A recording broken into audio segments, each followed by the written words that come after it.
Now, I feel more comfortable hugging guys than I do girls. I fist bump girls. I'm not trying to be in some Facebook group. He hugged me too long. Yeah, of course. You know, and if a girl's hugging me, most of the time, it's not because she wants to feel my affection. She wants a spot on my show. I mean, let's be honest here.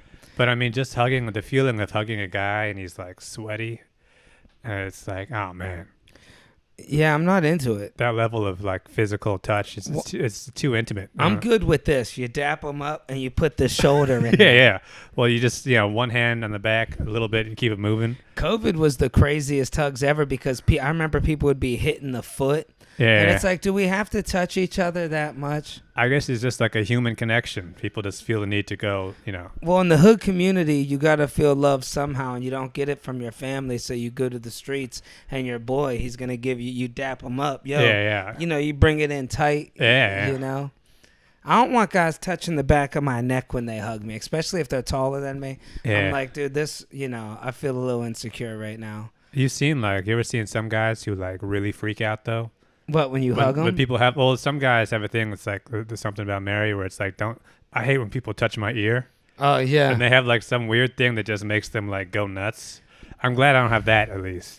Well, that's because nobody touches you. When I'm disgusted though, every once in a while I get grossed out, but I think I'm able to like keep it contained. I'm sure if you let some fellas feel around on you, you'd find some things that make you uncomfortable. It'd be uncomfortable, but I don't think I would be like, I would be just mad, but I'd keep it internal. The problem is nobody knows what makes them uncomfortable until it happened. And you're like, well, at least it's not like an obvious thing. Because some guys are like, I don't like when someone touches my shoulder. Did you ever play the ball tapping game with your friends? Oh, no. I didn't play that game. Some of my best friends play it, and I'm like, dude, and they're like, "Why, dude? I'm comfortable with my sexuality." I'm just like, I don't know if the fact that you're touching another man's thing is like, what's so funny about that? People what is the game too? They crack up. They'll be like, they'll be covering it. How do you become good at this game? You gotta be sneaky. But I mean, like, you just let a guy touch your balls and you just like act cool. And then you're supposed to laugh real hard. Oh, you got me good. You really touched it. That's the only skill there, is acting like it's not a big deal. Yeah, dude, it actually bothers me. I'd be ready to fight again. Yeah. I mean, I think that's you're well within your rights there to be a little bit mad. I remember one time, dude, I'm talking to my friends. They start acting a little weird. Next thing I know, a hand comes up from underneath, and dude, I'm in shorts, no underwear, and he just grabs it, and I'm cracking up. Wow. I quit hanging out with the guys. Man.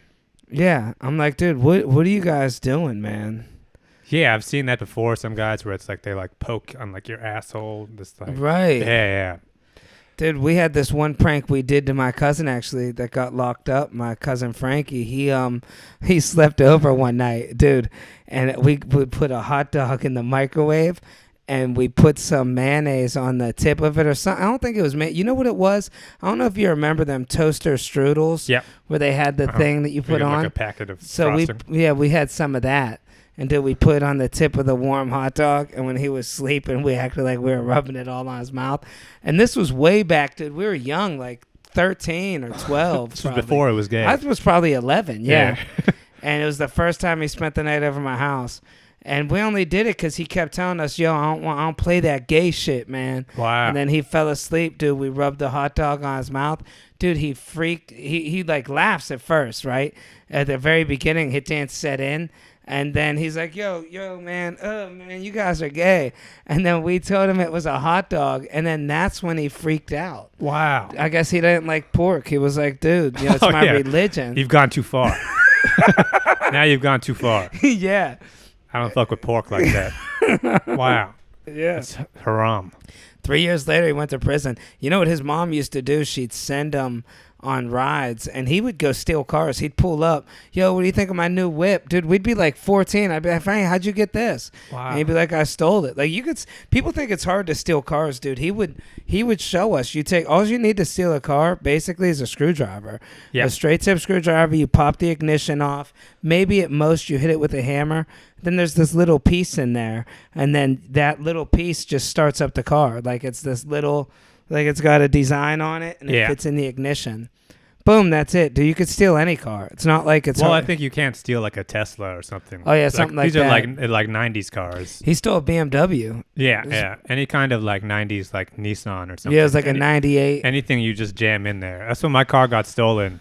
And I was so surprised, and the cop told me it was like a Nissan Altima. It was like a 99 Nissan Altima. Oh, that's a nice car. I'd have stole it. Yeah, the cop was like, you see the door on a Nissan Altima, you put anything in there and just jiggle for a little while, the door's going to open. Yeah. And it's like, if you think about it, how they have to design a key, any kind of a key, how many different things can you really do?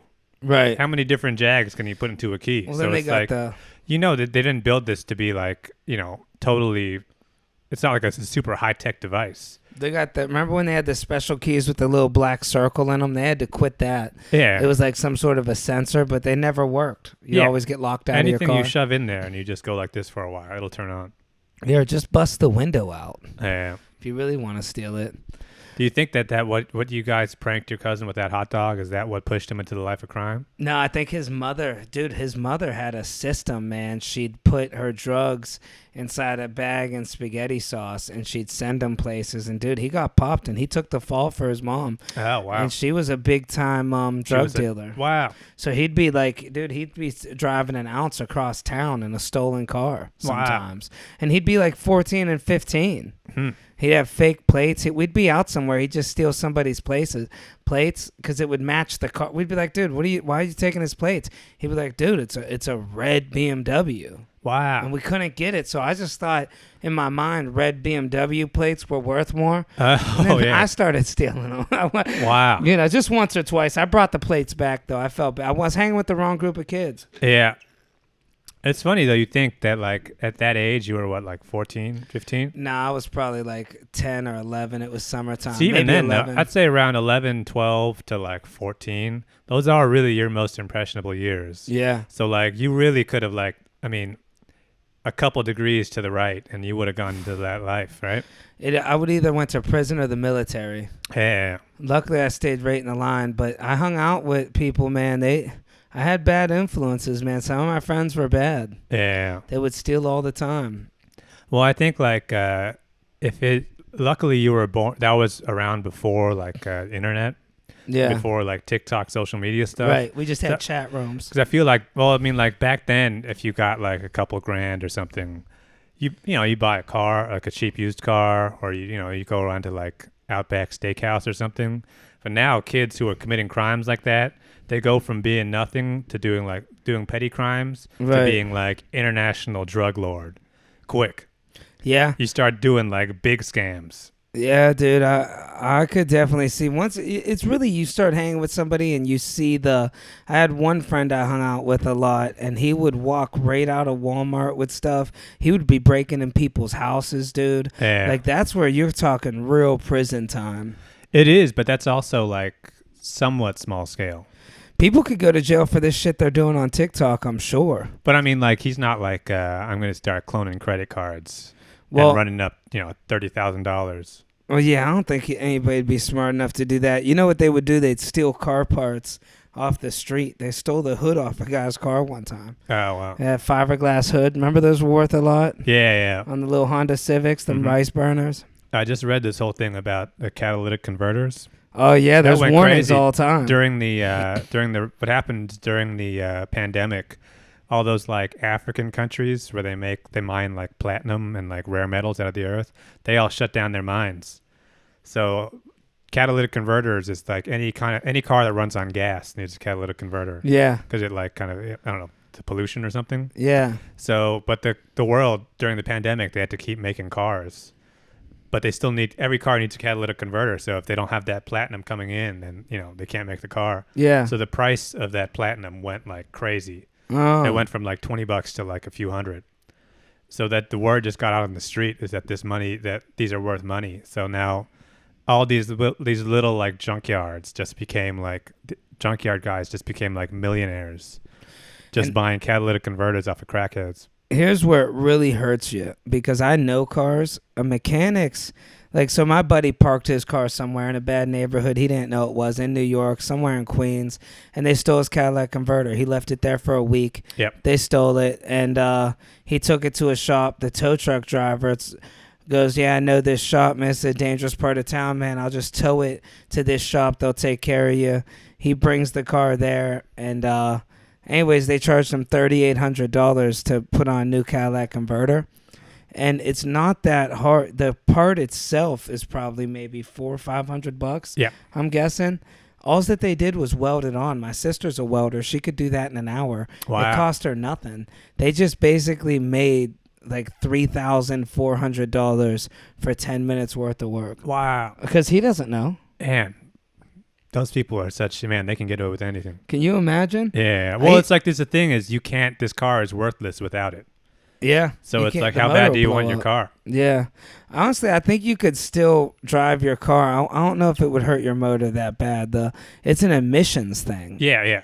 But there was like a place in Jersey that was like the hub for like the entire country, where guys were stealing, like they'd just have like a truck of catalytic converters coming from like Texas, and they'd get dropped off in like Ohio, and this huge ring of catalytic converters that was all going through this one place. Wow. And so this one junkyard, the owners became like $500 million, wow, running these huge businesses where they're buying Maseratis and shit.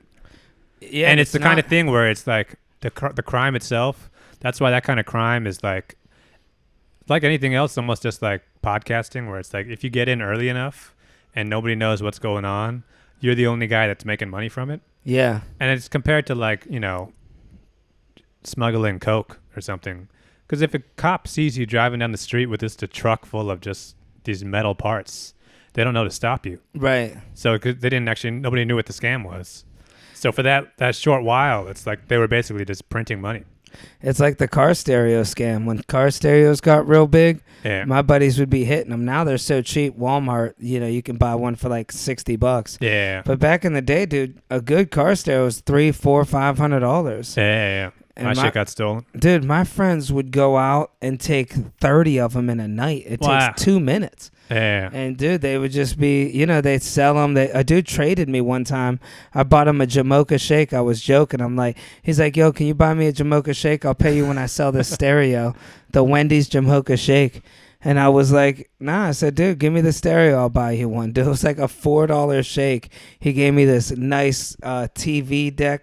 But then I couldn't use it because it had some other part it needed to operate. Yeah, it won't fit into your bullshit so Accord. I had this TV deck that I couldn't do nothing with. Wow. A blow plunk.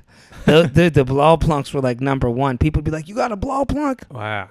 Did you know how to install the car stereo? No, I took it to a shop. That was like a whole skill. Well, yeah, no, you could buy the thing, but this particular one needed something weird, so I don't think I was able to even use it. It was a 2-part stereo. There was a part that goes inside there, but most stereos you could just go to online or any stereo shop and be like, hey, I need. Yeah. I need the connecting wires for this stereo to plug into a 93 Blazer. Then they give it to you. It has a schematics, and you just go red wire, black wire, black wire. It's so easy, but people are just scared to do it. Well, that used to be just like the classic hustle. Yeah. For a guy who like just got out of jail or something, it's just a skill that you learn how to do. Yeah. And then you're just running a business of just installing car stereos. It'd be like they set up in like a parking lot of a Best Buy or something. Right. Yeah. Or car alarms. My dad used to do the car alarms. Yeah. All the time. I think a lot of that is just confidence of just, I'm going to mess around with the wires for a while. It's all confidence. I was working for this one guy, a moving job, and it was cash. It wasn't TaskRabbit. He didn't know me. I got hired with one other guy. He hired me as a helper. Anyways, he had a problem with his closet door, and I just seen the track was off, Yeah. And I fix it and put the track on, and he just thought I knew everything. So he called me back. Yo, I'm doing my apartment. He had me doing some electrical work, and I just looked at the directions, and I put the light on, and he was like blown away. He's like, man, you saved me, man. An electrician would have been this much. He's pouring me this Turkish whiskey. He was from like Turkey. Oh, wow. And he's like, dude, he's showing me pictures of his wife's tits and stuff. She's sitting right there. What? Like, she's like, don't stop. He always does that. That's how good of an electrician you were. I'm going to offer you my wife. Saying he has this dimmer switch he wanted installed, and I'm like, dude, I'll be honest with you, there's no schematics. I can't, I don't know how to do this. He's like, no, it's okay. I'm lucky I didn't kill myself. So we shut off the breaker. You always shut off the breaker when you're doing electrician. And we shut it off. I take it all apart. I put the switch on. We turn the breaker on. You hear it, and dude, the whole building lost power. The whole top floor, dude. The hallway was pitch black. People were like, "What happened?" He's like, "Man, you got to fix this." I left. I'm like, "Dude, what do you think I could fix it?" Like, you got to show me drunk. Show me your wife's tits again. Yeah. I left, dude. I was like, I'm never doing electrician work again. He kept calling me. I'm in trouble, man. I'm supposed to be okay to do this. You got to come back. That's the problem with being good at something. Yeah. Is that if you're good, a little bit good, they're going to think that you're too good. Yeah, that's why you always got to go. You got to, undersell, over deliver in those situations. And never tell them your name. My grandfather taught me early on. We ordered food and we did under our name. Never tell them your name. Wow. So when I do these little cash jobs, dude, I just make up a name. Yeah. Always. They can't ever find you on Facebook. Wow. See, the thing is, though, it's like, at least you know that, like, because me, I wouldn't have even gone into that situation at all. Yeah. It's like if you go into a situation where somebody needs something simple fixed, there's a good chance you could figure it out. Yeah. I think if you really sat down with like YouTube tutorials and like you really had to get it done, I bet you could have got that done. Oh yeah, without a doubt. Yeah. I mean, I was afraid of learning then. It wasn't until I started hanging out with you that I'm like, oh, it's cool to learn. Right. Well, I mean, it's just like, YouTube tutorial. It's not about learning how to do it as much as just getting through it.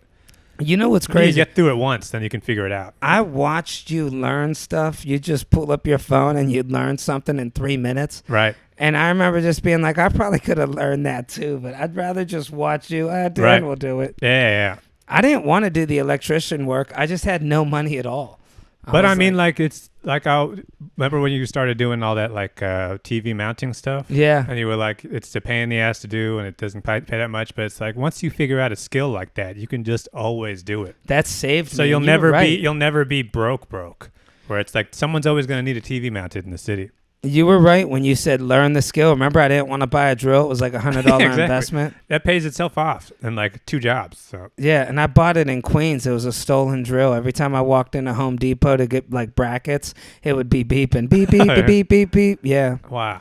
In Queens, you can get so much stuff cheap, like Jackson Heights. Yeah. There's just warehouses of stuff, man. I mean, all that stolen stuff. It's so weird to think that it ends up somewhere. Yeah. Because to me, it's like everybody's car stereo is always getting stolen, and it's like these are ending up somewhere. Yeah. Somebody is buying these stolen stereos and putting them in. Yeah. And my shit, the one that got stolen was like the stock stereo. So there's no way it was sold for more than like $30. I think kids just steal it for fun. Yeah. The adrenaline. They're not even doing nothing with it. Just to prove they can. It's like 11 and 12-year-olds just out having fun. Yeah. That's why most people steal. They used to solder. My dad put in tons of stereos, and people always stole. So what he would do was he would solder razor blades on the back of the stereo. So if you tried to steal them, you're cutting the shit out of your fingers. He'd put all these extra mounts.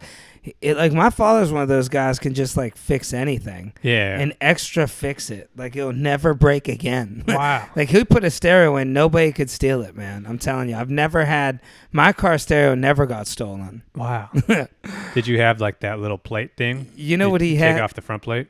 Oh yeah, the detachable face. Yeah. You bring it with you in the school. They had a thing. They're like, quit bringing your plates in school because people would be having it on their desk. Yeah, I remember when my car stereo got stolen and I got the replaceable one, and it's like you press the button and it's like, yeah, this thing. Yeah, it was pretty cool when you got a girl in your car. Oh yeah, it's like, hold on a second. Detach it. Yeah, they'd be so blown away. A little 16-year-old. Yeah. Huh. See, the thing when you hear about someone like your dad, though, where it's like this guy is just like, he's just good at doing stuff. You can't even teach that kind of skill. No. Because that kind of skill comes from, that's like a combination of like 20 different skills. Right. When he was growing up, first he learned how to saw a board or something. Yeah. Then he learned how to, put up a shelf. Then he learned how to do this with the car stereo. And then eventually all those things start to overlap. Yeah. And then you're just good at stuff. But it's like, the vast majority of the population is good at nothing like that. Yeah, he'd pour concrete and level it out. Like somebody told us, oh, it's $20,000 if you want that done. He's like, I'll do it. And everybody's looking at him like he's crazy. They're like, dude, what, you can't do that. And dude, it was perfect. That's the kind of guy too. That is before YouTube. Right. There's no tutorials. There's no anything. Yeah, There's not even like IKEA instructions. This is just I'm gonna figure it out. You just call somebody. Yeah, you call your buddy, and most likely it's like you just look at the concrete, you look where you got to put it, and it's like I can figure this out. Right. It's just like I'm always telling you, it's all confidence. Yeah. You approach the situation by saying I can do this, and then eventually you can do it. Yeah, he would be like, I'd be like, hey, my car's doing something. He'd be like, put the phone by the exhaust. Oh, yeah. I'd be like, what? You can hear it like ticking. Yeah, and then he'd be like, okay, your fuel filter's dirty. Get a 9/16. Wow. And dude, he'd be like, no, there's a top bolt. I'd be like, there was no internet. I'd be like, how do you remember this? Yeah. I mean, that's just like that's just working man hands. Yeah, them working man hands are different types of hands. I was lucky I got to learn some of that. Like I could do some shit, honestly. Yeah. But, I just don't have the motivation. But just think about how many guys are just completely helpless in those situations, especially with stuff like cars, where you take it to the mechanic and you just got to believe whatever they say. Right. And those guys, if they see you coming, they're really going to reel you in. Oh, dude, you know what they used to do? He worked at a garage, and the boss was a little crooked. My father's a good guy, so I don't think he stayed there long. The guy would be like, hey, I'm going to have the guy come inside. I'm going to show him some stuff, and I want you to steal his battery. That's a good battery. And we'll just put this battery in there. Yeah. And then, he's like, we need him to come back. He'll come back, and we'll resell him his battery. And it was this guy's thing, and batteries aren't cheap. Yeah. A good battery is like $160. And everything about cars is so fucking shady. Cars and teeth. Every single part of the process, somebody can rip you off. Even a foot doctor got me good for like $700. I was going outside his work to fight him. Dude, I was like, no, this is ridiculous. Wow. He's like, yeah, I got to resend in the sample. I didn't have medical. He's like, I'll take care of you. So he clipped off like half my toenail. He goes, hey, there was an issue at the lab. I don't know if they lost it. He's like, we got to do another sample.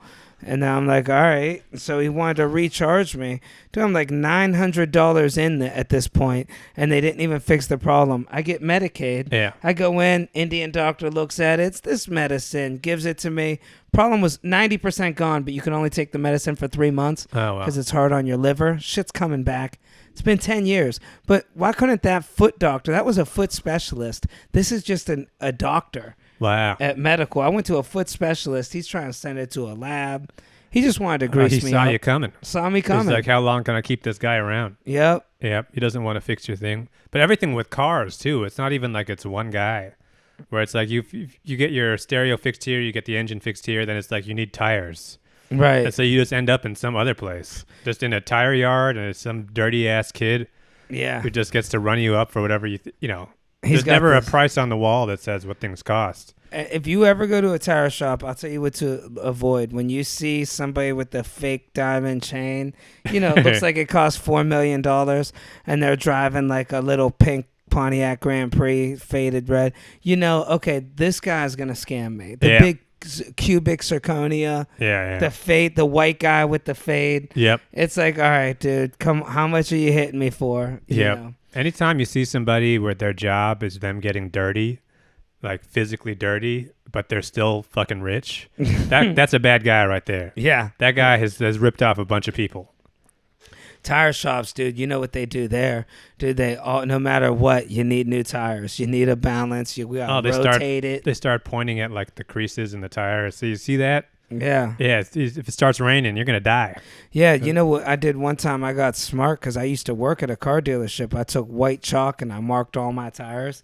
And I went to a spot to get them rotated, and they did nothing. They're like, yeah, we rotated your tires. I'm like, well, show me this. And then the dude's like, yo, you pissed me off. Now you don't trust me. Wow. I'm like, well, obviously you didn't do it. You broke the code. Yeah, I said, look what you did here. I said, 1, 2, 3. They're all the same way. Wow. He was pissed. He's like, well, you still got to pay your bill. I'm like, dude, let's call the cops. He takes off his shirt to fight me, and looking back on it, I should have let the dude hit me. I could have sued him. Wow. Because I'm at a car dealership. This goes to show what kind of business it is you're dealing with. Where the solution to their problem is the guy trying to fight you. You know what they always do? He's like, what'd you say about my mom? I'm like, dude, I didn't say anything. I don't even know your fucking mother. Well, I think the threat that they always have is that I'll just keep your car. Right. Yeah. You're just never going to get your car back. But you could get that bad karma. I talked about my buddy on the podcast before. Dude, he was driving around customers' cars, and they'd see him. They'd be like, hey, man, I seen you in my car. Right. I was beeping the horn and all that. He's like, yeah, I was test driving it. They're like, look, it's been 3 months. He would never give people their car back. Wow. Because he didn't have a car. Yeah. Somebody shot him in the face with a shotgun. Wow. I mean, he lived, but, somebody probably tried robbing him or getting back at him. Hey, man, get it how you live. I'm sure there's some inside story, but he used to be driving people's shit for 6 months. Wow. Nice ass cars, too. See, especially if you're in a situation where you need a car to get to work every day, man, you're really fucking up somebody's life. Never take it to a mechanic that, like, is some street dude that's going to cut you a deal, because he's not going to. Right. The people that are going to just be flat out pep boys or real business, they don't got time to cut you a damn deal. They're like, no, this is what it costs. Would you like to do it or not? Yeah. The thing with cars, though, is that everybody you talk to, everybody kind of, they say they know a guy. Yeah. So they recommend you to some Vietnamese guy in this weird part of town. Right. And you're just driving through, and somehow, I guess, like, they're getting a kickback from the situation. Yeah. It's just like anything else in the world. Everybody is greasing everybody else. The seasons are changing. You're like, look, I want my car back. Yeah, you got to almost fight the guy. No, yeah, he had ordered the part. It's like, I don't want to hear that bullshit. Yeah. This is your friend. I gave him $1,600, and nobody cares, bro. Yeah. I knew a dude borrowed $20,000 off a girl. He's like, she could file bankruptcy on that. I ain't paying her. Wow. I'm like, dude, what? You got money now. The kid's got like $200,000. I'm like, why wouldn't you pay? Like, he had an aunt or a grandmother pass away, left him money. I'm like, oh, so, man, it's got to feel good to pay back so-and-so. He's like, why would I pay her like that? She could file bankruptcy on that. Wow. It's like, dude, not everybody's just ruining their life. Man, how do these people sleep at night? I could never think do about it. that. Just like just running a business like that day in, day out, knowing that you're getting people like this. I had one guy screw me on a job so bad. He tried telling me it was training. It was an Italian restaurant. It's always something different. He lost it. And, dude, after a month of working there, I went in the register and I took out $5 an hour because I'm like, look, I know cash, taxes, this and that.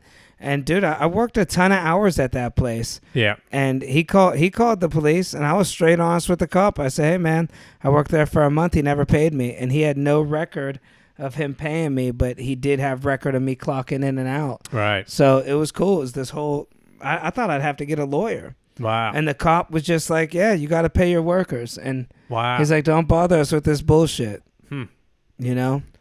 But I mean, just like, imagine if your livelihood is working at this tire shop 40 hours a week for, maybe 40 years of your life.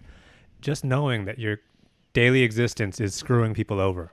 Yeah. How do you not feel bad after a while, right? I know. Did you think you would? You got to justify it somehow? How do you justify it? The white man, he's white. Yeah, right? No, Well, it's like it's people of every race. Yeah. I know. That's the thing, is that you're getting screwed over by everybody in these Honestly, situations. you probably get screwed over more by the white man, to be honest with you. Right. I feel like because they're like, they're getting you with some paperwork or something. Right. But no, I don't know. It's the same as the deli, dude. This deli guy always screws me over. How's he sleep at night? Always short me on $20. Well, at least it's like these are smaller amounts. But I got to talk to him like he's a kid. And I know you know the guy I'm talking about. Yeah. He looks like the dude from that Ben Affleck movie when they hit trucks. He looks like the flower guy. Right. But anyways, dude, I go like a kid to him every single time. This juice. $1.25, 20. And dude, I'm over. He's like, I know. And then I go, okay, so you owe me $7 back. Let's see, 1, 2, because it's every day, dude. I just went there last night. So here's the thing though about like the rip off the tire guy or like this deli guy. I mean, they're probably getting ripped off too. Whenever the tire guy has to go get his teeth fixed, he's just getting screwed over too. So he's like, all right, I guess I got to pass this on. Dude, I had a guy in the Bronx. He would only pay me in change. Always. No matter what For I what? paid him with, he would always Oh, give me. to give you your change. Yeah, me and him had an argument. One day, we had an argument because he was mad. He wouldn't want to take my money when I paid with a 20. He's like, you think I got all these types of ones and change to give you? What kind of business is this? A deli in the Bronx, dude. Wow. South Bronx. That's where the white comment came in. That was his response. He goes, "You're white." When I was like, "Dude, you're ripping me off." He goes, "You're white." Wow. He's like, "How could I rip you off if you're white? Look at history." I'm Yeah, like, right? "Dude, what?" I'd like to refer you back to Christopher Columbus. Yeah. I'm like, "Dude, listen, I gave you a 20, dude. He didn't want to give me my change." Leave my ancestors out So of this. the way he would rip me off is he had pre-rolled coins and they were short. So he would short dimes $1, but he'd roll them up. And you know it's kind of short. Yeah, it's And a little flimsy. He'd want to pay me in that or quarters, and I never caught on. I'd be like, "Dude," and then something said, "Just count this," and it was always like $1.50 short. Wow. And I brought it right back to him. I said, "Dude, you're ripping me off, dude." And then he's like, "Bro, how could I rip you off? You're white." Wow. I'm like, "Dude, what are you talking about?" See, imagine even if you someday we're gonna get rich doing this or doing something else, and we're probably still gonna be living in New York. Yeah. So even once we actually have money, we're still going to be getting ripped off of these places. And it's like, you're going to think, part of you is going to think like, all right, I'm a millionaire now. Well, why do I care when this guy's charging me an extra $1 for chicken? Right. But it's like, it's still going to bother you. Even if you have money, it still bothers you when you get ripped off. Well, I'll tell you what. I don't mind getting ripped off if it's fair. Like, if we have money, we're going to live downtown. Like, when I used to live in West Village, obviously they ripped me off. A BLT was like $11.95, right? No, I mean, that's a high price, though. But I would pay it, and the change comes back normal. I don't know. That's the thing is when you get ripped off, though, getting ripped off is not getting charged a lot. Getting ripped off is when the sandwich is supposed to be $8. And then you get your change back, and you accidentally paid them $12. But that's not going to happen in nice neighborhoods. I don't know, dude. I think this world is getting corrupt. And those people get, anytime you have to hire an electrician, anytime you got to, you're rich, you got a car, you got to get it fixed. Yeah. You notice, especially, it's one thing if you grew up your entire life and you're rich. Because that way, money just means nothing to you. Because it's just like a write-off. But for guys like me and you, once we get rich, we're going to know what it's supposed to cost. Yeah. When you go bring in your nice car to get it fixed, and they try to charge you, $800 for tires, and part of you is going to think like, I'm rich, I shouldn't care, I should just write it off. But deep down, you're still going to be like, nah, fuck this guy. Right. This guy, you're still going to take it personal. Yeah. I know that karma is so real. Just every time I do something messed up, that's why I don't do nothing screwed up. Yeah. But back in the day, man, I'm not gonna lie, I made some mistakes, and I got karma, dude. Like, it was like the worst karma ever. Like, I remember I worked at a place, and my boss, it was these new cars, and there was a scratch that wouldn't. I was like, I didn't want to compound. I didn't want to do the car. And the boss is like, I know that scratch could come out. So I made it a little deeper. Dude, it was an asshole. It wasn't a person's car. It was like the company owned the car or whatever. And I just didn't want to waste my time doing it. And the engine blows up on my car right after. I couldn't even leave. I had to call that same guy back and beg him to let me borrow a car to drive home that night. I'm like, why would I do that? I mean, dude, I was like 16 or 17. It was another case of a person not paying me. I worked at a car wash place, one of my first jobs, and the dude never paid me. He's like, dude, I'm giving you something more than money. You're getting experience. Oh, wow. He's like, who else would give How else are you going to wash a car? Yeah, he's like, who else would give a 16-year-old an opportunity to learn a profession? He's like, look at me. He's like, I have my own business, but his father gave it to him, and then he ran it into the ground. Wow. But it was some car he bought at an auction for real cheap, and he was trying to screw somebody over on that car, and then they're just he was getting his karma. There so happened to be a scratch on the car. See, everybody's ripping everybody off. Yeah, it's just a circle of ripping off. He was like, you got to stay late, and I didn't realize I was 15. I wasn't getting paid. I could have just left. Like, what do I got to lose? Right. Yeah. He would have let me work there for free tomorrow. Right. Yeah. But instead, it was like 11 o'clock at night. I made the scratch a little deeper. See, these guys who are in the business of ripping people off regularly, you notice it never really works out for them in the end. No. The guy who's working in a tire yard who's like ripping you off for tires, he still does work in a tire yard for 50 years. Yeah. So it's like the karma it never works out for them in the end. Yeah, you're better off being a better person, man. It always comes back around, you know. Yeah. They'll brag about screwing people, Yeah. you know, and like they act like it's something good, you know, like they did good. There was a dude telling me he lived with his grandmother so long she had to move into assistant living when she was fine just to get away from him. He was like 40 years old. He wouldn't leave her alone. She's like, I raised you. I remember she was yelling at him, and he would always steal from her. He'd be like, oh, yeah, I stopped in, seen my mom at work, went there. And she was like, hey, Tony, you know. Hell. It was a different name. For example. Yeah. But anyways, he was a great guy either way. Yeah. But yeah, man, imagine that's, I mean, like, you can't even, like, there's one thing if you're a mechanic and you're ripping people off because you are still fixing their car. Yeah. Some guys are just stealing from their grandmother. Yeah. Think about that. You got to go through life with that on your mind. Yeah, dude. But some people just get away with it. They like using women, too, in general. Like, I remember this one dude. He was dating a girl, and she was, not that there's anything with dating older women, but he was using her, dude. She was about 65 years old. How old is he? He was about 22, 23. Wow. And, dude, I seen him at Walmart. I went back home to visit. This was years ago. And I was like, hey, I never met so-and-so's mom. She got all offended. How old do you think I am? I said, I don't know, about 60. She was like, I'm 67. I'm like, wow. Yeah, you know. He was on drugs. It's always the people on dope real bad. Wow. He started introducing her to weed, 67 years old, getting her high. Well, I feel like, I mean, it seems predatory for like that kind of situation, but she's probably getting something out of it too, right? Well, yeah, he was hooking up with her. He'd tell me, yo, she can't get pregnant. Yeah, I can see why. yeah. But I mean, like, I think in situations like that, it's like he is ripping her off, but also it's like she probably knows she's getting ripped off.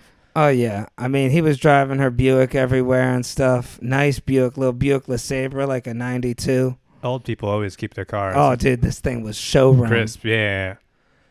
It ends up being like a car that's 30 years old and it's got like 20,000 miles. Yeah, oil changed. Yeah, it's all this like hard rock candy in it. Yeah, where there's originals. Everything. No one's ever eaten like a McDonald's fish fillet in there. Yeah. Oh, dude, I could go for a Mickey D's fish fillet. Yeah, man, you gotta get those older people. I guess that's where it's at, man. Do you really believe in like karma like that though? Oh yeah, 100. I don't know if you ever get your positive. I think when you get positive karma back, I think it comes in different ways. Like, you know, like we don't realize how much we're saved without being saved. Like, who knows? Maybe me missing the train saved me from breaking my leg. Like, I believe karma in that way. I don't know if it necessarily comes back like the yin yang, bro. Like, I don't know if it'd come back with money. Like, if I buy a guy a sandwich, I don't know if I'll get money back, but at some point I might be in a tight position and somebody might just be like, oh, let me buy you lunch, you know, or I might save myself from breaking my leg and not making any money for 6 months. I think we're all connected as people. I get that vibe. Like, if you're, you know, not to get too deep into it, but I feel like if you're nice and genuinely good to people and you really care for the benefit of people, then it's gonna be better. Do you think for you. though all the fucked up stuff you did when you were younger, do you think there's like a balance sheet that's coming back Yeah, for and you? I paid it, dude. Oh yeah, so you think you're already on the other side of it? I had this You're in the guy. green. I worked with this guy. I think I'm even now. I worked with this guy, and I was such a dumb young boss. That's why there should be an age limit on before you're in charge. I was like 17. I was a boss of people. Oh yeah. And dude, there was this one guy, and I was always mean to him. I gave him the worst cars, and I'd be like, it's not that bad. I'd be like, here's an easy one for you. And I liked it because my friends would all be laughing, oh, you're really screwing him over. And this guy was a little off. Like, I got to find him and give him some money, honestly. But dude, so I starved for years in New York. You knew me. Dude, right. I guarantee you that was my karma. He starved. He got real skinny. Dude, I was young. I didn't know. I was doing the easy cars. I was making good money. He was doing the bad ones. He wasn't making money. And then, dude, I worked hard for years. I didn't get paid places. And that's exactly why I deserved it. And I learned a lesson. If I hire somebody, I pay them well. Wow. You know, I don't screw anybody now. So, but do you think, though, it works the other way, where if you see somebody who's down bad, It's like, oh, they must have done something in the past. Um, Because a lot of people were struggling in the city. Did they all do something that was wrong in the past? well, you could also have that situation. I wasn't a drug addict, but you could have that situation of, if you do drugs, you're going to spend all your money. I mean, Right, yeah. there could be that situation. Maybe he didn't do nothing bad to anybody else, but he just so happened to fall down a bad hole and do drugs. Right. But that's probably a lot of these people that we see that are screwed up. It's a lot of either mental illness or being on drugs. Right, yeah. But if you see like a normal, healthy, able-bodied person and they're struggling, I mean, yeah, they probably screwed somebody over. I mean, I don't know why wouldn't they work. It's, you could work. There's jobs to be made. There's jobs that nobody wants to do. You can go be a laborer for a day. Even if you have to move somewhere, there's jobs where you could go be a laborer by the day. I mean, you'll make like $80 a day. You're going to bust your ass, but you're going to be working. Right. There's jobs people don't want. I think a lot of it does just come down to your surroundings, though. Because there are some people who just grow up in a situation like we're in, where like everybody is screwing everybody else. Yeah. Where I think you just sort of internalize that.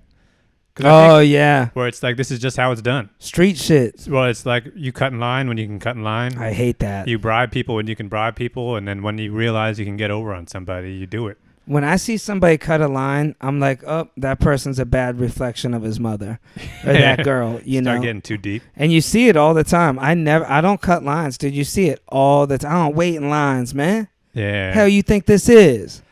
And it's like, dude, who raised you? Like, what's his name? T.K. Kirkland. Who raised you? Who raised you? Yeah. Man? I still laugh every time I see him. Every time I think of that.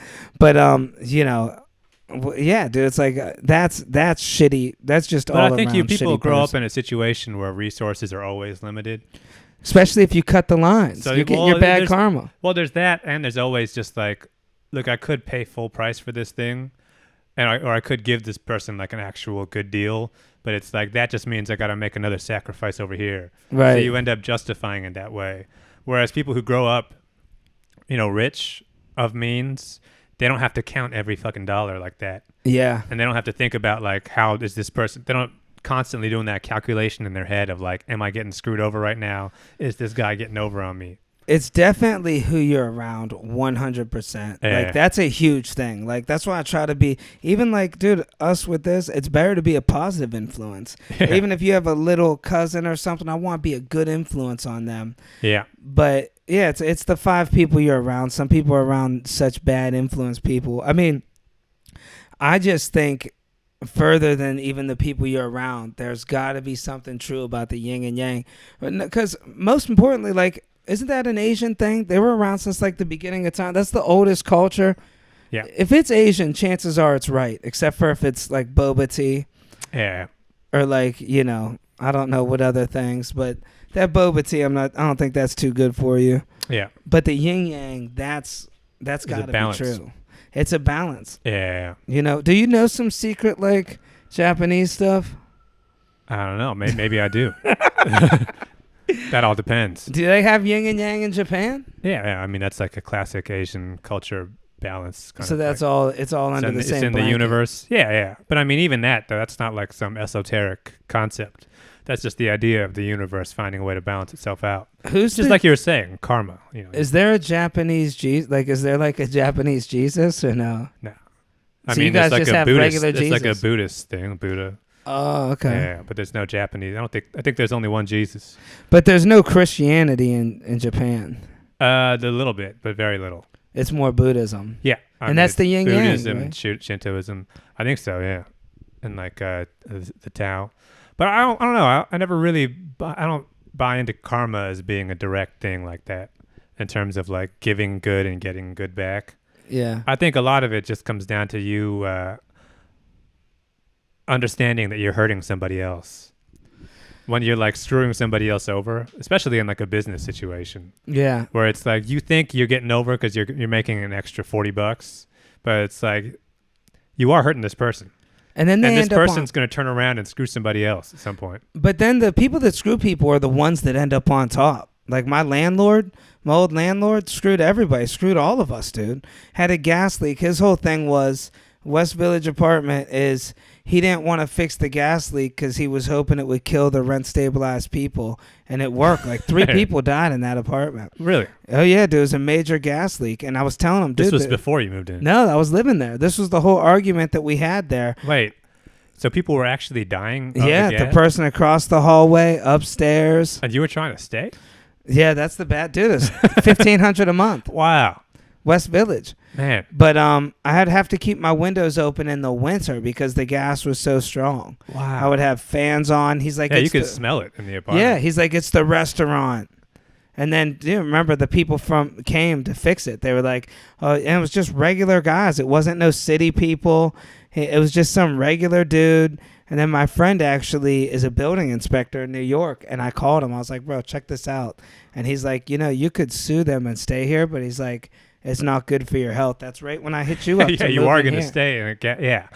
Well, clearly it's deadly. But he was like, you're allowed a certain amount of methane gas. But yeah, he's like, it's definitely not good for you. Yeah, you already learning disabled. But there was people upstairs, this girl, and, there's 3 people died when I lived there. Well, the thing is, you say, like, oh, this guy came out on top because he still owns the building. But it's like, he's not, like, on top.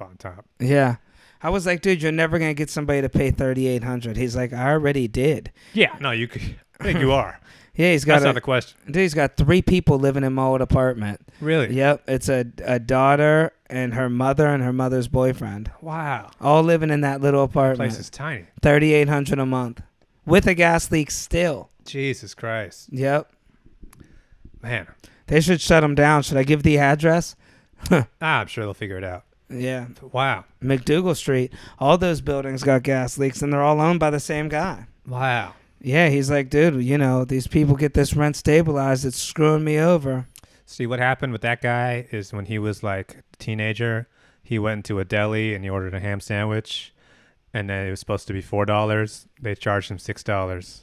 And he was like, okay, you know what? I'm going to give you that extra $2, but I'm going to do some horrific shit when I'm older. Yeah. Yeah. When I grow up, I'm going to start killing people with gas. One night he called me real late, true story, and he asked me if I can get him Coke. Wow. My landlord, dude. Huh. I wish I had him on voice record. Man, how do you give off that vibe? You're the tenant that could hook you up. I don't know. I guess they thought I was young, West Village. They just thought I had money. This guy knows how to party. Yeah.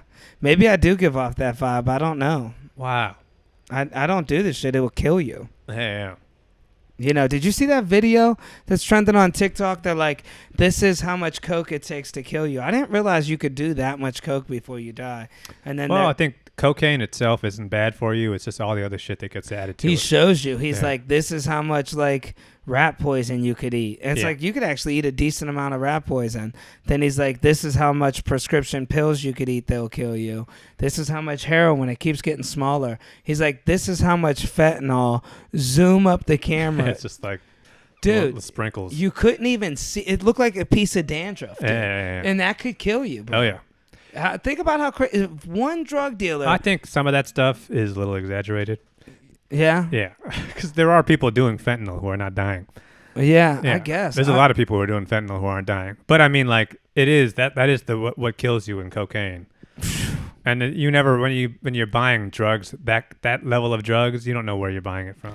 Yeah, they're putting it in edibles too. Did you see the warning? What do you mean?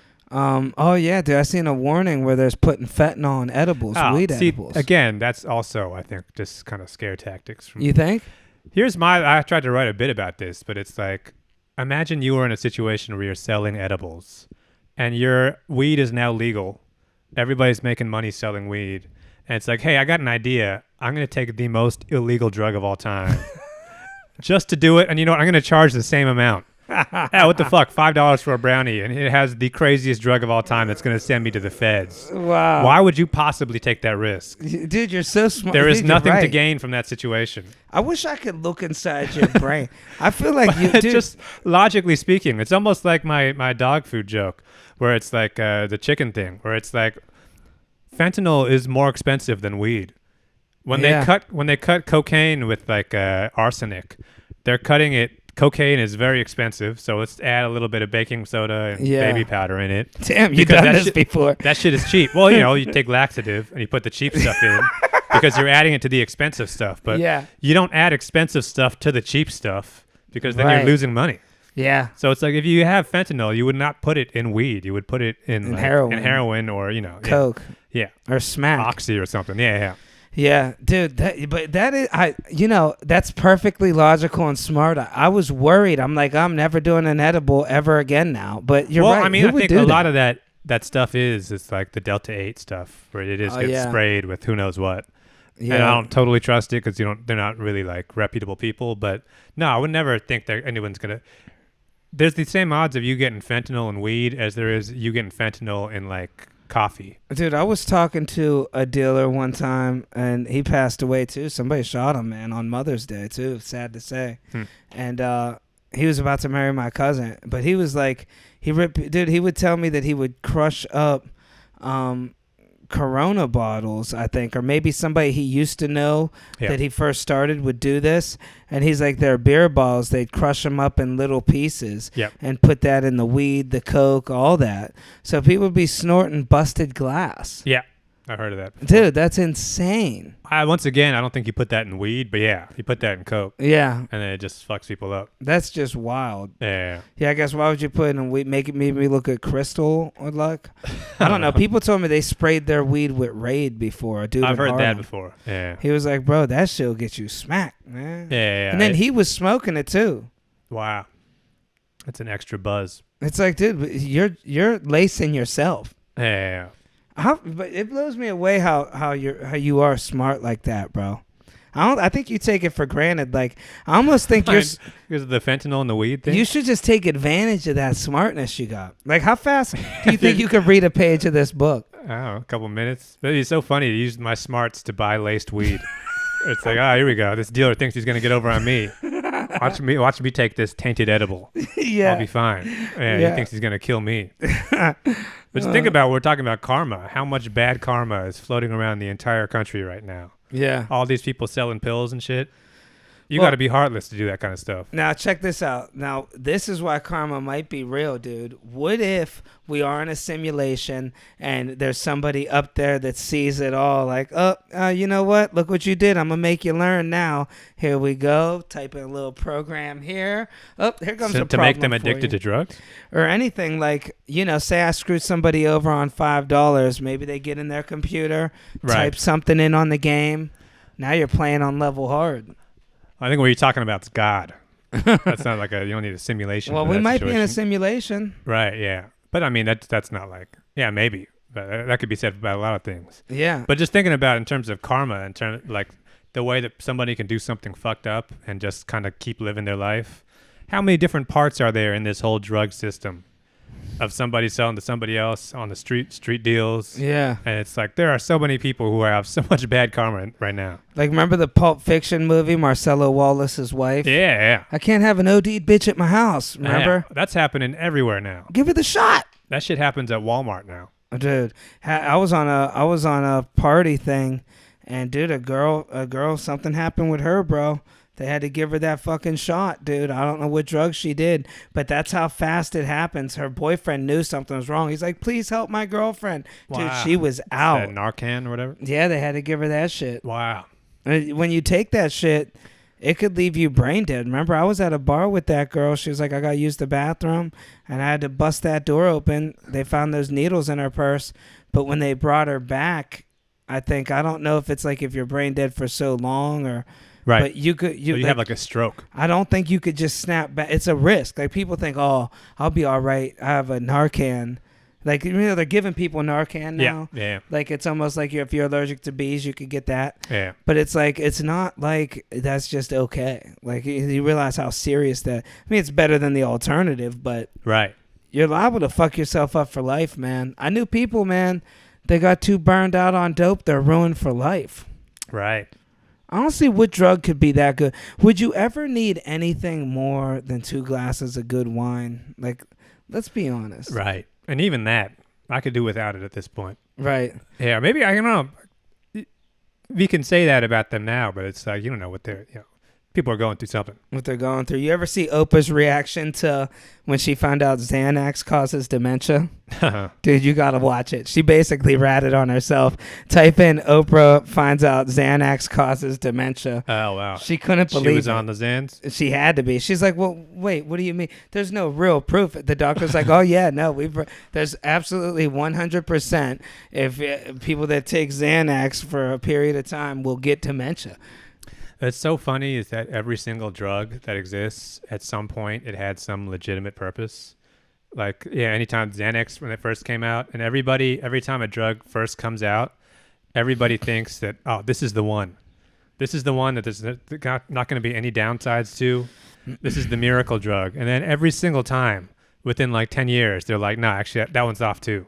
Dude, heroin was cough medicine. Exactly. Cocaine.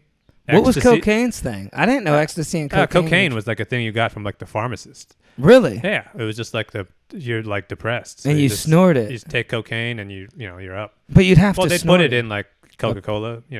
Oh, they did put it in. Yeah, I remember that. But even before they put it in Coca-Cola, it was just like an additive that you would put into like a drink, and just to like perk you up. You know, it was like an antidepressant. The CEO of Coca-Cola lives in New York, right across from the Pepsi sign. You ever see the Pepsi sign on Long Island? Yeah. He lives directly across the street. It's right in his window, his enemy. Wow. But, dude, what other drug? I didn't know ecstasy was... Ecstasy was like... it's for like PTSD or something. Wasn't the hair loss one? Wasn't that originally a boner pill? And they were like, "Oh, these people gained hair." Or I don't know. I think it was the other way around. Right? Yeah, Viagra was like yeah. Well, yeah. Now everybody is on Ozempic, and it's like they keep coming out with just new benefits to Ozempic, and everybody's acting like we don't know where this story is going. Do you know anybody that took Ozempic? I do. They throw up from it. Well, it's like you lose your appetite. And you stop thinking about it. It makes you not only not want to eat, but it makes you even stop thinking about food. They have it on the news right now, Ozempic. They're like, warning, don't take Ozempic. They're like, people are getting addicted to this because they see the results, but it's gotta be good. There's got to be a downside to it. Well, there's a downside. You're starving yourself. I know somebody on it, and I tell them, no, you got to quit. They throw up. They don't eat. They'll take one bite of food and be good for 2 days. What was that one? Adderall? Did anything come out on that? I mean, it's just like doing speed. It's like doing meth. Where it's but like there's got to be... Your body gets fucked up. Yeah. Side effects got to be... I bet in like 10 years, there's going to be like junkies on the street buying Ozempic. That's going to be the new thing. Wow. Yeah. They'll all be Think about that. Skinny. You're going to have to be up in the Bronx buying Ozempic. Oh, yeah. Getting at delis. I mean, drugs are being so accepted now. Everywhere it's becoming Amsterdam. Like in New York, they're selling mushrooms. Oh, yeah. They're like, hey, man, this is on the earth. It's God. It's like, bro, it's cow shit. I don't know if God planned us to eat these. And you didn't make them. So, yeah, I don't know what's in this. Yeah, I would never, ever buy mushrooms from a guy in the street. And I would never, ever eat them out of cow shit either, though. You did do mushrooms. Yeah. Famously, you did mushrooms. That's I did. What you're known for. I am, dude. People come up to me. A kid came up to me with his parents at a show. They're like, Dad, this is the kid I told you he did mushrooms. Wow, you're the mushroom king. And, dude, it's the worst thing ever. Like... it's like, why do that shit? Like, now I don't want to be known for it. I don't want to influence people negatively. It was cool, though, right? No. No. Isn't that the message of the story? It was terrifying, dude. Yeah, but I mean, I think you just did it in the wrong context. Yeah, maybe. Or you're trying to work. You're supposed to be in like kind of a cool beach environment. I was inspired by somebody else. I seen I think it was, I don't know if it was George Carlin. He's told this story about how he did mushrooms and it changed his view on stand-up. But he went to the woods. I built an IKEA dresser. Yeah, you were at work. Yeah. Yeah, I think that was not the ideal situation. It changed my whole view on building IKEA dressers. I'm like, dude, I never want to do this again. Right, yeah. You think an IKEA dresser is hard to build now? Try doing it when you're smacked out of your mind. Wow. And the screws are bending. Then you're like, the screws already bend. Yeah. But now it's like what you're known for, right? Yeah, dude, 20 million views. So imagine at least you're like you have a strong enough sense of yourself to know that I'm not actually going to pursue that. Right. There's most people that in that situation who had a big viral video about them doing mushrooms. They would have been like, all right, that's my thing now. Yeah. I'm that guy. Time to start making some merch. Yeah. Time to start a podcast about mushrooms where I do mushrooms every week. Yeah, dude. What do you call? I had a rapper reach out to me and ask to use the video of the face one time. I was like, yeah, you could. I don't know. I never seen it, but he's like, yeah, he's rapping about mushrooms. Wow. He's like, I want to use the clip of your face. I was like, yeah, man, you could. I never got tagged in it, but what do you call it? The reason I realized the power of social media with influence is because I've had people inbox me, hey, your story was so inspiring. I did mushrooms for the first time. Wow. And I'm telling them, don't ever do that. They're like, yeah, I'm going to college to be a physicist. And now it's like, I just changed this dude's whole career path in life. See, imagine if that video was about, oh, this time I did heroin and built an IKEA dresser. 30 million views. Right. 30 million people dead too. Yeah. I'd much rather inspire people like you do when you say, hey man, you could learn, you know? Right. But Go you see, learn some you shit. see where the numbers are though. Yeah. Yeah. People want to hear it. People want the drugs. Well, that's the devil trying to pursue people. Yeah. It's a lot easier to get that evil in your ear, you know? Yeah. Next thing you know, you're at a Hollywood party. You think a girl's rubbing your back. You turn around, it's a boy, you know? Goat head. Yeah, things change. Yep. They're all wearing Change robes. real quick. Yeah. I always felt like I would become so famous from social media or comedy that somebody with a goat head would come up to me in the shadows Right. and tell me, I want you to write a joke about the next politician, you know? And if you don't do it, next thing you know, you're facing life in prison. There's videos of you in a dress. There's so many of these like TikTok conspiracy guys now who are so obsessed with like Hollywood like pedophile stuff. Yeah. So they really get into all that like eyes wide shut like mass. Well, I don't think stuff. it's a conspiracy anymore. That's the thing is that like the guys who think that will never ever actually get invited to the party. Right. The guy who gets invited to the party is the innocent guy. Mel Gibson. Who has no idea what. Well, not even that. The guy who's like just some young 17-year-old kid from Ohio who lands in Hollywood, who's just bright-eyed, bushy-tailed. And he's the one that gets pulled into the party with the goat head. Especially which is if kind of he's disappointing. pretty. It's disappointing if you're the conspiracy guy. Because if you're the conspiracy guy, deep down, you do want to see the goat head. Yeah. But you're never going to. Now, if I ever went to a Hollywood party, if I just got invited, I would come out with a goat head and see what they say. Yeah. Well, that means that, I mean, like, it goes to show you got to play it cool. Yeah. Everybody's going to be like, nah, we don't know what you're talking about. Yeah. Yeah, you're just a weirdo with a goat head. Yeah, kick them out. You're not invited to the next party. Yeah. The next party is where we do the real stuff. They always say you got to do some gay stuff to get in. Whenever you hear about that, like... All right. I don't You don't think? No. I mean, what if you were already gay? That's why there's so many gay people in Hollywood. So what if they're already gay, though? They're not. Yeah, but then they can't blackmail But you. that's not like a blackmail, then. Dude, the rapper videos, that's what... You don't see those videos on TikTok? I've seen it, yeah. Where they say... I'm aware. This is what they do. They say... There was people talking about this on a podcast. They were like, you get these people, they invite you to the Hollywood party, they lace your drink, they make a video of people just turning you out, you know, and then they put this shitty contract in front of you, and then they say, you're gonna sign that? You're like, man, why would I sign this? Then they go play the tape, and then you're watching, and it's you getting turned out. Has the video ever surfaced? I don't know. No, probably not. So what was this based on? Do you think it's just some guy saying it? Well, clearly it worked. So yeah, I think this is a pretty interesting story to tell. Now let me ask you. I think a lot of that goat head stuff. It's like my theory is that it happened like once. Yeah. And the word got out, and it just kind of got blown out of proportion. And it was just a prank. I mean, some people are just into goat heads. It's a fun costume, but it's not like some guys really get into this whole demonic like Illuminati thing. Right. I think you're overthinking it. Like they think it's like there's evil spirits running Hollywood. Yeah. These stories are invented by somebody who auditioned for a part they didn't get. And they're like, I know what it is. Yeah, it's Christopher Walken as the devil. Lucifer. Yeah. Yeah, dude, I don't know, man. It's crazy Hollywood's coming to an end. I feel like it's actually over. I'm mad we missed out on the good Hollywood. It would have been so cool to be... Back in the 60s? Yeah, like one of these guys that you're just in an old Mustang and you didn't know the harm of cigarettes yet. You got to enjoy those. Yep. And, you know, you're hanging out with Lucille Ball and Betty White and they're like dressed like skanks or whatever. Yeah, you see a couple goat heads. Yeah. It's just like it's a fun thing. It's a but fun it wasn't time. like it wasn't dark. You're on the cover of every magazine. Yeah. People are like, that's the guy. That's Chico from Chico and the Man. Right. Yeah. You're hanging on the Hollywood sign. Those were the days. Now, I went to the Hollywood sign. I thought you could sit on it, dude. There's no way you could sit on it. Like, you ever see in the movies, people are sitting in the L? It's like sitting on a billboard or something. You can't even really do that. You can't even get to it. There's a fence around it. Yeah, of course. Barbed wire. That's Hollywood for you, man. It's a good metaphor. Yeah, they're locking you out. Yeah. The white man's keeping you out. Yeah, dude, that's the truth, man. Yeah. If you can go back in time, would you have stayed in Hollywood, or are you happy you came to New York? I would have still go to New York, I think. Yeah. I'm still not an LA guy. Well, now to me, it's all, what's the point of LA now with the internet? Back then, it would have been worth it. It is still a cool town. I'll give them that. Yeah. I understand the appeal of it, especially if you're like kind of plugged in and you know the right people. And you're in like, because I lived in San Diego, so I'd go up to LA sometimes. Yeah. And I lived in LA for a couple of years when I was in college. So it's like, I see the appeal. Where it's just like in New York, there's different ways to experience the city depending on who you know and what scenes you're plugged into.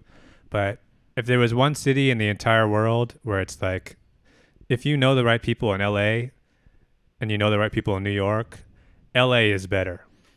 Where if you're at that level where you're really like in with the cool people, then LA is like, that's where it's at. Yeah. That's where you see the cool, like, cult goat head shit. Yeah. You see a lady having sex with a dolphin or something, and it's like, all right, this is pretty cool. Yeah. Yeah, I still feel like it would have been cooler back in the day. Now, maybe it is still cool now. It is. I think now it's different because of phones and everything. People are taking pictures of everything, so there's not as much secrecy. Yeah. But I think compared to, like, New York is a lot more just like, it's very exclusive, like, finance rich guy. Whereas I think in LA, you can still find that weird shit.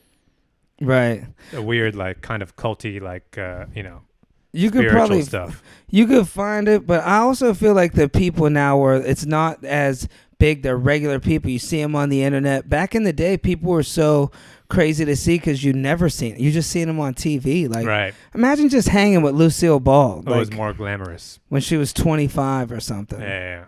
Or even like those people would be crazy, dude. I couldn't imagine. You know how big of a star she was? There was only like a handful of stars, I guess what I'm saying back then. So if you were in the inn, you were bigger than the president. Yeah, but also I think now being famous is a much more like, because back then Lucille Ball would have to go into public to get that kind of like attention. Yeah. And, you read a magazine or something, and you wake up and you eat breakfast and you're reading about yourself in the paper. Now, if you're famous 24/7.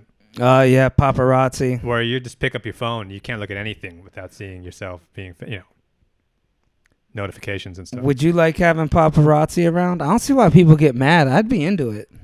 I think you'd be into it at first. Yeah. And after a while, it's like, no, you're just trying to go to the gym. You know what I would do with paparazzi? I would take them to extremely weird places to really get my stuff stirring up. Right. They'd be like I'd go to these Asian massage spas in New York and just sit there. I'd be like, no, I don't want a massage or anything. I'm just going to hang out for an hour. Here's the money. And then you just walk out of the massage place like, man, I just got jacked off so good. Right about that, fellas. Next day, the New York Post is headlines. You know what I'd do? I'd go to those movie theaters that they still have where they play the dirty movies. Yeah. And I'd walk out and shake everybody's hand. Yeah, right. I sure jacked off in there. Yeah. Whoa. Yeah, right. Give me a handshake. Oh, I miss you. Come here.